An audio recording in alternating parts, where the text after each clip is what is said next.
ശുദ്ധയോഗനാൽ അറിയിച്ച നമ്മുടെ കർത്താവ് യേശു മിശിഹായുടെ പരിശുദ്ധ സുവിശേഷം. അധ്യായം 1 മുതലുള്ള തിരുവചനങ്ങൾ.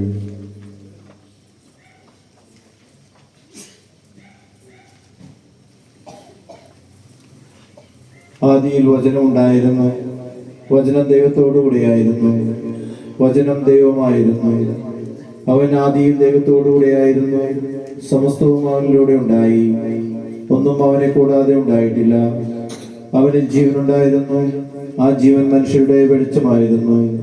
ആ വെളിച്ചം ഇരുളിൽ പ്രകാശിക്കുന്നു, അതിനെ കീഴടക്കാൻ ഇരുളിന് കഴിഞ്ഞില്ല. ദൈവം അയച്ച ഒരു മനുഷ്യനുണ്ടായിരുന്നു, അവന്റെ പേര് യോഹന്നാൻ എന്നാണ്. അവൻ സാക്ഷ്യത്തിനായി വന്നു, വെളിച്ചത്തിന് സാക്ഷ്യം നൽകാൻ, അവൻ വഴി എല്ലാവരും വിശ്വസിക്കാൻ. അവൻ വെളിച്ചമായിരുന്നില്ല, വെളിച്ചത്തിന് സാക്ഷ്യം നൽകാൻ വന്നവനാണ്. എല്ലാ മനുഷ്യരെയും പ്രകാശിപ്പിക്കുന്ന യഥാർത്ഥ വെളിച്ചം ലോകത്തിലേക്ക് വരുന്നുണ്ടായിരുന്നു. അവൻ ലോകത്തിലായിരുന്നു, ലോകം അവനിലൂടെ സൃഷ്ടിക്കപ്പെട്ടു, എങ്കിലും ലോകം അവനെ അറിഞ്ഞില്ല. അവൻ സ്വജനത്തിന്റെ അടുത്തേക്ക് വന്നു, എന്നാൽ അവർ അവനെ സ്വീകരിച്ചില്ല.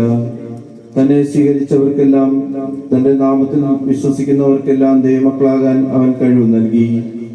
അവൻ ജനിച്ചത് രക്തത്തിൽ നിന്നോ ശാരീരിക അഭിലാഷത്തിൽ നിന്നോ പുരുഷന്റെ ഇച്ഛയിൽ നിന്നല്ല, ദൈവത്തിൽ നിന്നത്രേ. വചനം മാംസമായി നമ്മുടെ ഇടയിൽ വസിച്ചു, അവന്റെ മഹത്വം നമ്മൾ ദർശിച്ചു.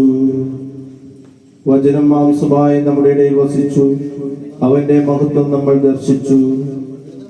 വചനം മാംസമായി നമ്മുടെ ഇടയിൽ വസിച്ചു, അവന്റെ മഹത്വം നമ്മൾ ദർശിച്ചു.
ഉടനെ തന്നെ പ്രദർശനമാണ്.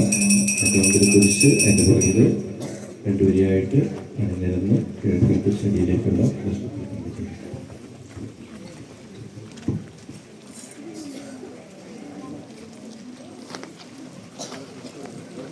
ആട്ടിടയന്മാർ മൊഴിയുകയാ